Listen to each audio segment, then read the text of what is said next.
बिस्मिल्लाहिर्रहमानिर्रहीम सल्लल्लाहु अलैहि व आलिहि वसल्लम। अस्सलामु अलैकुम। आज मैं आपको सूरत फातिहा के बारे में बताऊंगी। सूरत फातिहा की आयात 7 हैं। अल्लाह ने 7 आसमान और 7 जमीन की जितनी भी बरकत है उस शख्स को अदा कर देगा जो खाने के हर लुकमे के साथ, यानी कि जब भी वो खाना खाए खाने के हर लुकमे के साथ सूरत फातिहा पढ़ेगा। सूरत फातिहा में वो है जो सारे कुरान में है, वो सूरत फातिहा में है। जो सूरत फातिहा में है वो इहदिनस सिरातल मुस्तकीम में है। सूरत फातिहा खाने के दरमियान पढ़ने वाला अहले नजर में है, इसकी नजर वसी हो जाती है। ये अहले कशफ होते हैं, इनकी दिल की आंखें खुल जाती हैं। ये फरिश्तों को देखते हैं, ये इंसानों को देख सकते हैं, यानी कि इंसानों के दिलों में झांक सकते हैं। जो भी खाने के हर लुकमे के साथ सूरत फातिहा पढ़े वो इंसानों के दिलों में झांक लेते हैं। ये कायनात के बड़े बड़े राजों को जान लेते हैं। अल्लाह पाक इनके सामने जिन्नात आंखों से इन्हें दिखाता है, हत्ता कि यहाँ तक के अल्लाह कब्र के राज भी इन पर खोल देता है।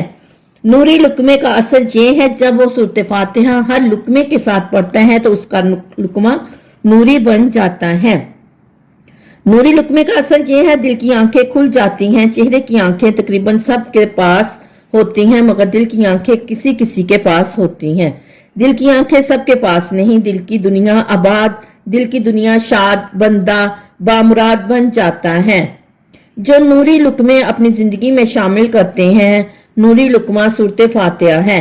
यानी कि जब भी वो खाना खाते हैं हर लुकमे के साथ बिस्मिल्लाह पढ़ के साथ सूरत फातिहा पढ़ते हैं तो वो नूरी लुकमा बन जाता है। सूरत फातिहा 7 बार सूरत फातिहा पढ़ने से बीमारियों का इलाज होता है। सहाबा करम कहते हैं, हम जा रहे थे, कोई एक शख्स था, इसको बिच्छू ने काट लिया। वो चीख रहा था बेचारा कि मुझे बिच्छू ने काट लिया है।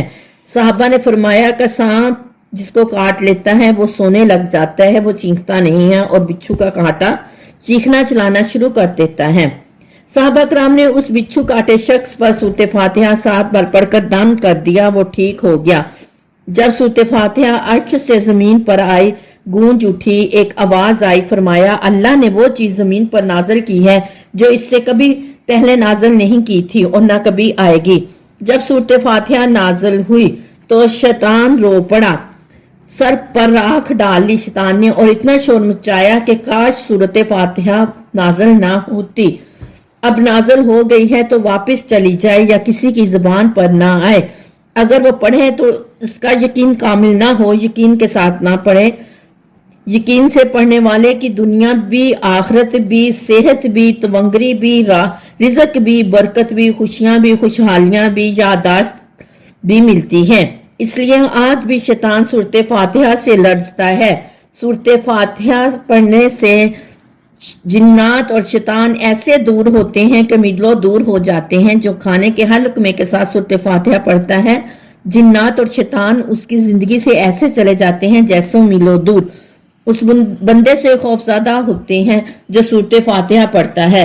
खाने के दौरान इसकी हिकमत क्या है? इंसान खाने के दौरान खाने में मसरूफ होता है, उसकी लस्तों में खो जाता है। अगर भूख बहुत ज्यादा है तो फिर होश ही नहीं होता। खाने की लज्जत में वो इतना खो जाता है कि उसे होश ही नहीं रहता। हजरत इमाम जफर सादिक अल्लाह के वली थे, विलायत के ताजदार थे। अल्लाह ताला हमें भी खाने के दौरान अल्हम्दुलिल्लाह पढ़ने की तौफीक अता फरमाए और इसकी बरकतें समेटने की तौफीक अता फरमाए। अगर आपके से हर लुकमे के साथ अल्हम्दुलिल्लाह नहीं पढ़ी जाती तो आप खाना शुरू करते वक्त बिस्मिल्लाह पढ़ के अल्हम्दुलिल्लाह पढ़ लें और खाने के दौरान सिर्फ 7 बार अल्हम्दुलिल्लाह पढ़ लें तो भी अल्लाह ताला बेशुमार बरकतें देता है। बीमारियों से निजात मिलती है, अल्लाह ताला रिज़्क में बरकत देता है, घर में खुशहाली आती है, तंगदस्ती दूर होती है, आखिरत संवरती है। अल्लाह ताला हम सबको सूरत फातिहा पढ़ने की तौफीक अता फरमाए और अल्लाह ताला अपनी बारगाह में हमारा पढ़ा कबूल मंजूर फरमाए। आमीन सुम्मा आमीन। सल्लल्लाहु अलैहि व आलिहि वसल्लम।